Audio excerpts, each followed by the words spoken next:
Hi, my name is Bani. I am a realtor here at the OB team. I wanted to be a doctor. I had like my whole little kit at home that my parents bought me when I was younger. And I loved practicing on family and friends, right? Check their blood pressure, check their ears. So I always wanted to kind of be like a family doctor when I was growing up. I've always seen myself as a people person, and I think that's probably the biggest reason why I got into the industry. Just because I love to communicate, I love to talk to people, and that's something I wasn't able to really do with my old career.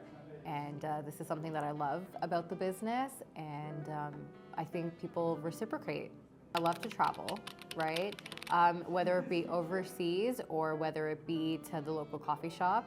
I'm always looking for new places. I'm always looking for new cafes, new restaurants, out of the GTA. I can even drive like 3 hours to get to a new place. But I do really like to travel. So that's my biggest thing. So one thing that helps me deal with any kind of stress, whether it's business or personal, is physical exercise. So I'm really big with yoga. I've been going to a local yoga studio here in Vaughan for the last 3 years. I also like to walk. I have a dog, and that's a daily chore, but I love it. I'll kind of just put on a podcast and we go for a walk, and that really helps me relax. Yeah.